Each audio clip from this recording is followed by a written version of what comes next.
Hey there, subscribe to my channel, and also press this bell icon so you never miss any new updates, cause whenever we upload new video you will get a notification on your phone. Test is in 4-part, Part 1, Part 2, Part 3, and Part 4. Now look at Part 1. Part 1. Listening. IELTS practice. Questions 1 to 5. You will hear a telephone conversation about voluntary work. You should answer the questions as you listen because you will not hear the recording a second time. First, you have some time to look at questions 1 to 5.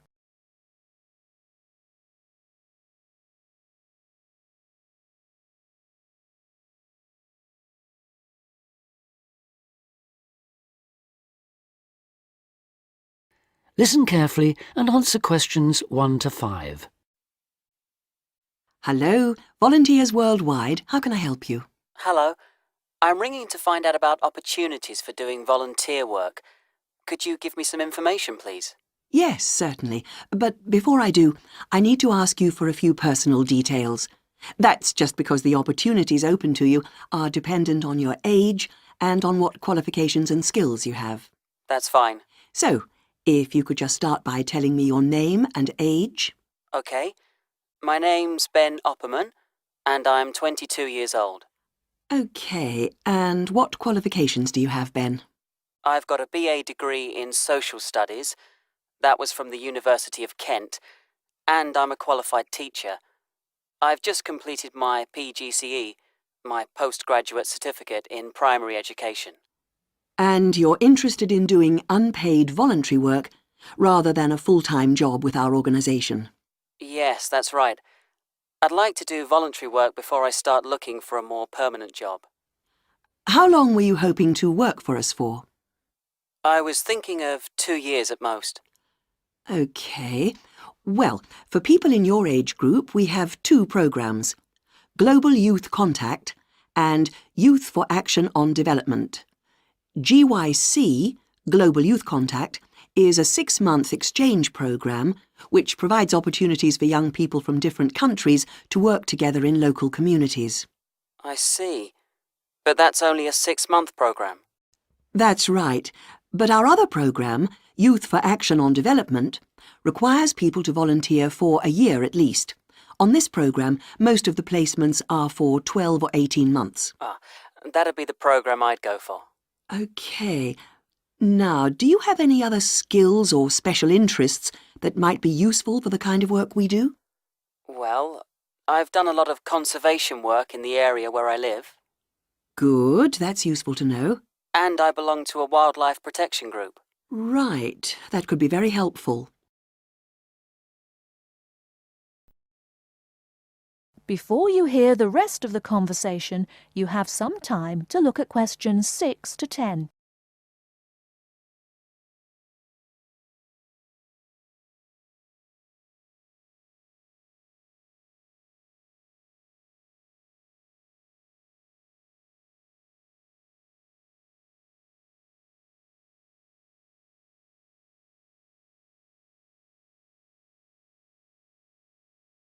Now listen and answer questions 6 to 10. Do you have any questions you'd like to ask me? Yes. Could you tell me what sort of placements are available?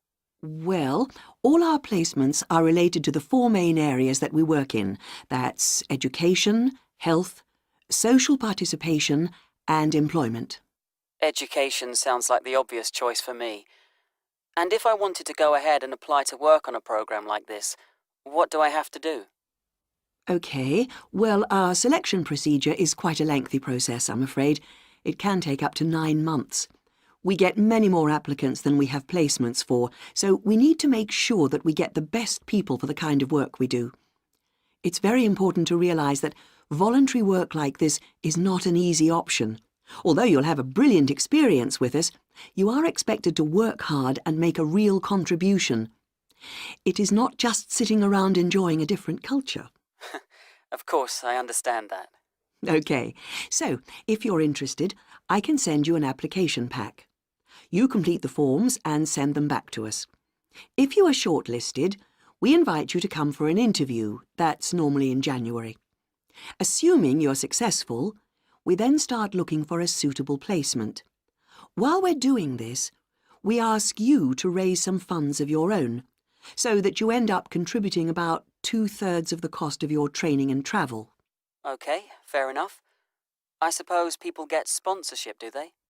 Yes, lots of volunteers do that. Then in June, we ask you to come to our headquarters for a week's training. This starts with general training, which is applicable to all volunteers. It includes topics like how to fit into new cultures, looking after yourself mentally and physically, and how to go about relating to the kinds of people you'll be working with. And then you'll have sessions related specifically to your placement. We'll tell you about the country and the area you'll be going to, about the problems and difficulties to expect, and about the kind of responsibilities you'll have once you're there. And when does the work start? It depends, but generally speaking, placements start in September and run for up to 18 months. Sounds brilliant. Could you send me an application pack, please? Yes, certainly. If you'd like to give me your address. OK, it's 29 Park Street. That is the end of part 1. You now have half a minute to check your answers.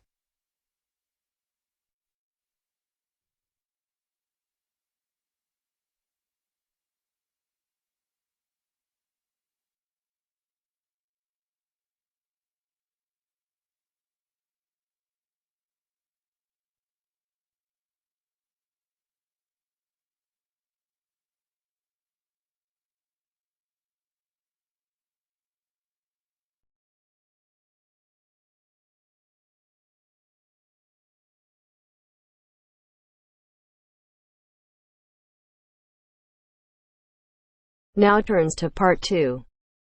Part 2. You will hear a university administrator telling a group of new students about the central campus buildings and the facilities they provide. First, you have some time to look at questions 11 to 16.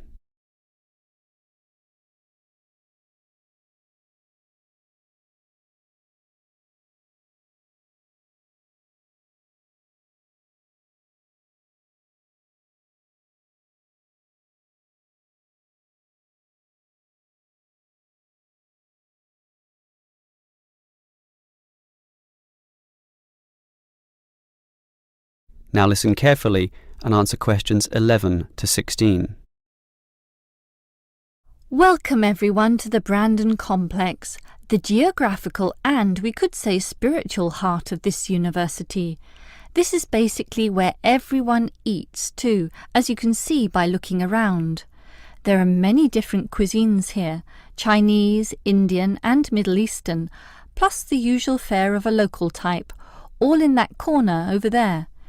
We have many shops here too, but the biggest is Wilson's, right there, providing clothing and hardware. That's next to all the restaurants. Now, on the opposite side of Wilson's we have 3 shops. The one in the corner there, closest to the restaurants, is for DVDs. Yes, the DVDs are cheap and affordable, and you can also rent DVD players as well. Moving on. In the corner directly opposite Wilson's is the Student Union office. Incidentally, you are all encouraged to join the Student Union, as a Student Union card gives you many benefits, including discounts on basically everything you can buy here at the Brandon Complex. Outside this complex, on the other side of the road, you can just see it from here in fact, is a building that we call by the rather unusual name, the H Building. Next to this, on the other side of some trees along the main road, is the Engineering Institute, but that doesn't have anything to do with the Brandon Complex. One last thing is that just outside this door, near us here, you can see a grassy oval patch. Well, that's the playing field for what we simply call the fitness room, which is alongside. So you can put on some calories here at the restaurants and then burn them off at the fitness room afterwards. Oh, I forgot to mention this shop right here, in the middle, beside the Student Union. It's the book shop. And as you can see, it's always busy, always popular. You can buy newspapers, magazines and stationery there, plus a few clothing items as well, just as you can at Wilson's. Why don't you go and take a look right now? Before you hear the rest of the talk, you have some time to look at questions 17 to 20.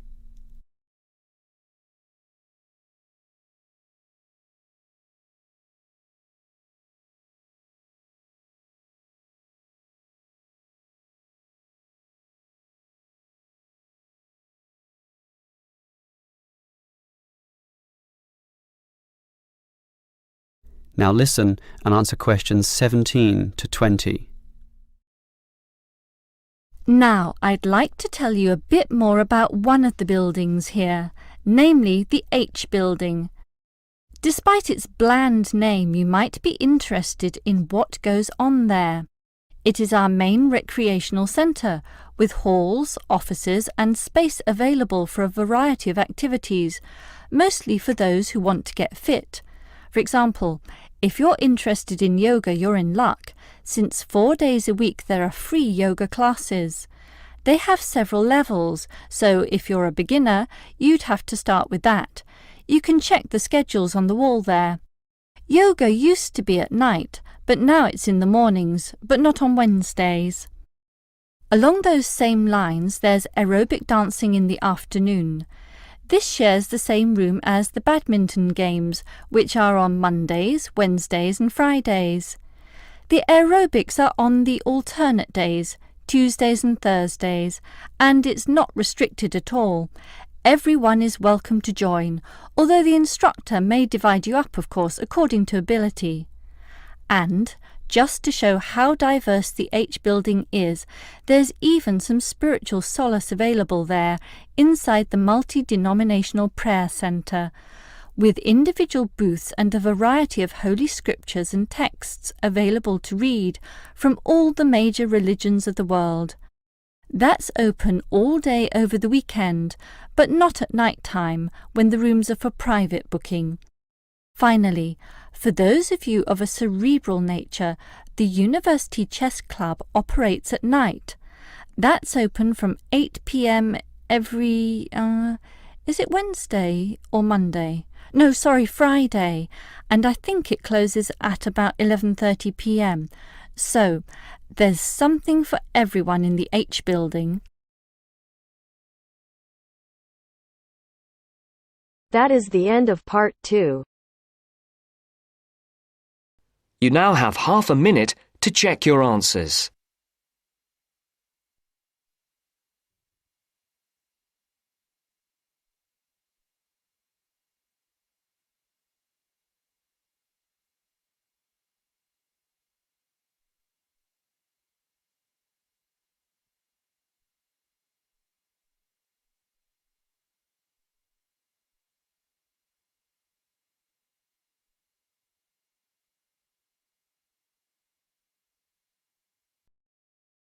Now turns to part 3.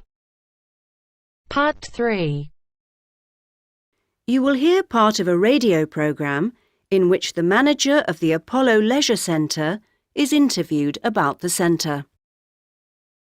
First, you have some time to look at questions 21 to 26.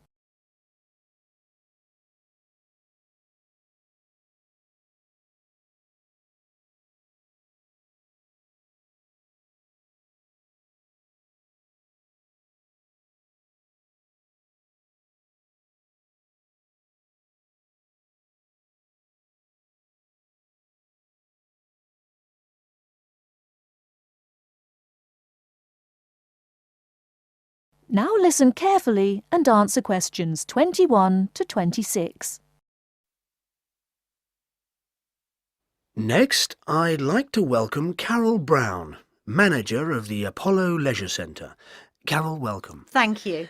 Now, Carol, the Apollo seems a familiar sight, but how long has it actually been here? Well, we started negotiations to take over the previous Active Life Centre. that used to occupy the premises in 2000 and planned to open in 2001, although the usual delays meant it was 2002 before we were up and running. And do you have quite a mix of members, or are you focused on certain groups? It's pretty broad, actually. There are something like 200 adult members, so that's our biggest group, but we also have as many as 100 youth members, together with about 50 family group members. And I think we'll see that section growing to 100 over the next couple of years. Healthy numbers. Yes, and we'll be developing the centre to make it even more attractive. We're hoping eventually to build in a rock climbing wall, which would make a useful addition. We've already opened our swimming pool, which is hugely popular, and we'll have a massage room open within 12 months. Now, I understand you have different categories of membership? Yes, to suit every pocket. Blue membership includes all facilities for the member and a guest at all times, which is good for people with unpredictable timetables. If you can make it during daytime hours, red membership gives you excellent returns for your fee.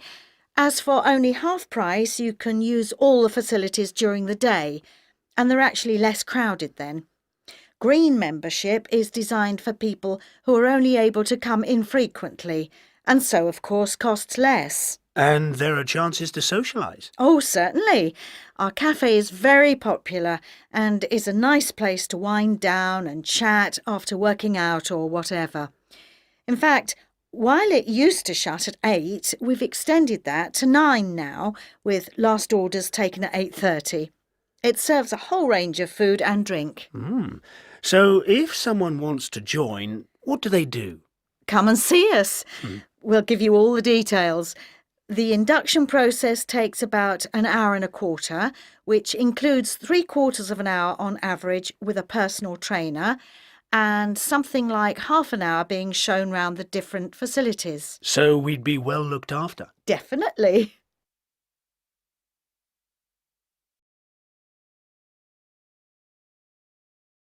Before you hear the rest of the talk, you have some time to look at questions 27 to 30.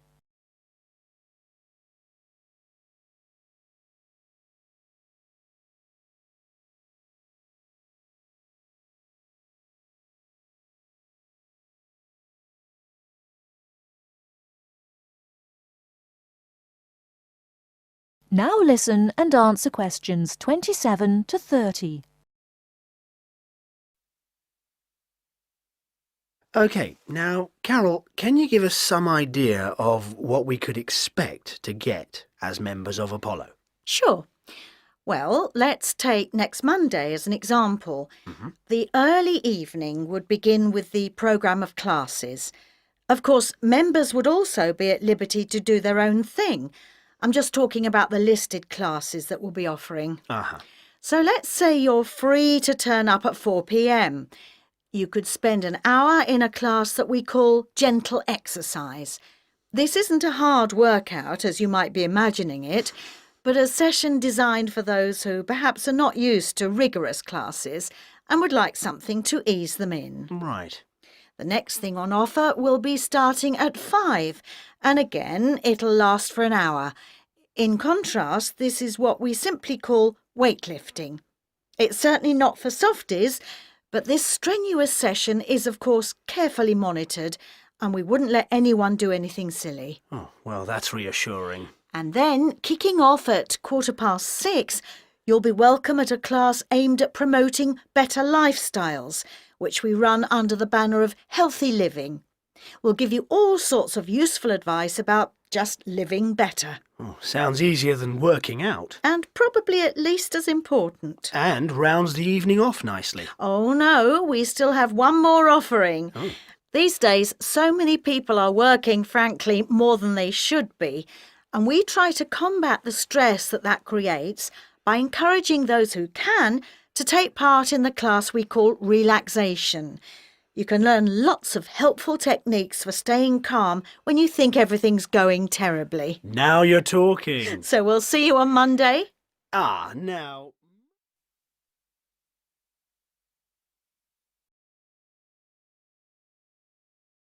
That is the end of part 3. You now have half a minute to check your answers.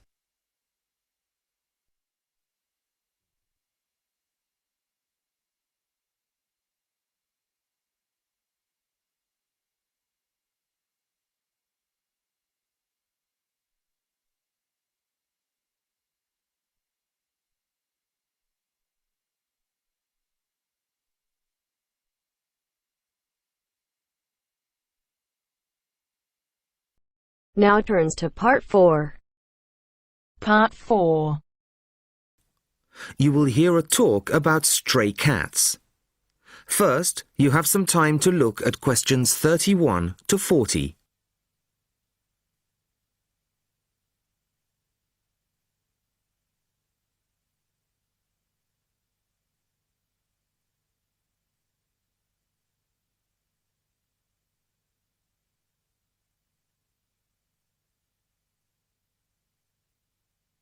Listen carefully to the talk and answer questions 31 to 40.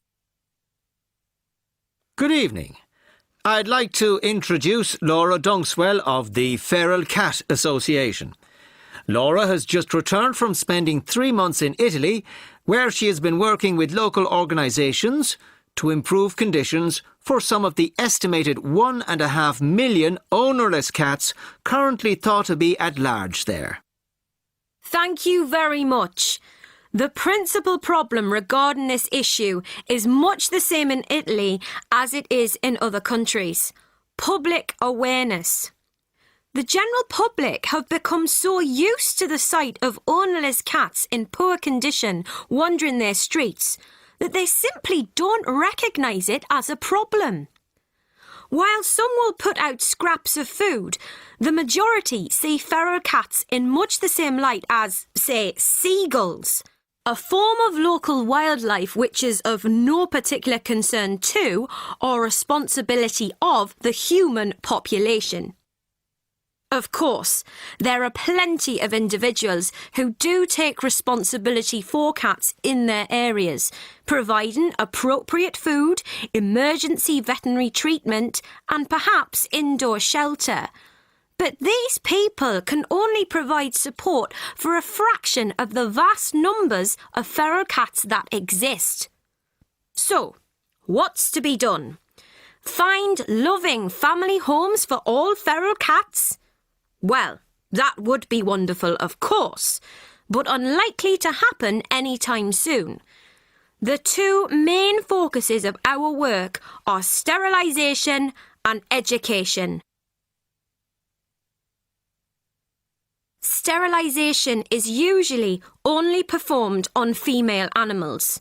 It may seem a drastic intervention, but it benefits both the sterilised cats, who will not have to suffer the health consequences of endless pregnancies, and also the feral cat population as a whole, as controlling numbers reduces competition for whatever slender resources of food may exist. Animals to be neutered are captured and sedated at the point of capture to minimise their stress and discomfort. They are then taken to a temporary centre set up by a local organisation, and the operations are carried out under anaesthetic by trained veterinary surgeons, all of whom kindly donate their time. Now, while domestic cats can recuperate in the comfort of their owners' homes, feral cats have no such luxury. They are kept at the centre for around 24 hours, then returned to the locality from which they came. Dissolving stitches are used, and each cat that has been operated on has the tip of one ear clipped, a sign that the animal has already been neutered. A few animals have been electronically tagged and their progress monitored. In general, it has been found that neutering does not diminish an animal's chances of survival. On the contrary, the evidence suggests that sterilised females have a significantly improved chance of remaining in adequate health. The other focus of our work is, as I said, education. publicising the issue and raising awareness. Our current poster campaign is a translation of the widely used slogan, "A kitten is not just for Christmas." At present, resources are rather limited, but funds permitting, a campaign of radio advertisements is planned, perhaps in the run-up to next Christmas, reminding people that families may quickly become bored with the responsibility of owning a domestic animal. Last year, we used newspaper ads featuring pictures of emaciated strays and highlighting the fact that abandoning an animal simply transfers your problem to somebody else. Which leads me on to the final point I'd like to make. Organisations such as ours are sometimes depicted as being mainly for sentimental animal lovers. Well, I make no apology for that, but our work has a wider importance than the welfare of cats. Ownerless cats tend to quickly fall into ill health and can become a health hazard in various ways, including the spreading of disease and parasites. Children can be especially vulnerable to this, as they are more likely to handle an infected or infested animal. Thank you very much, Laura. That is the end of part 4. You now have half a minute to check your answers.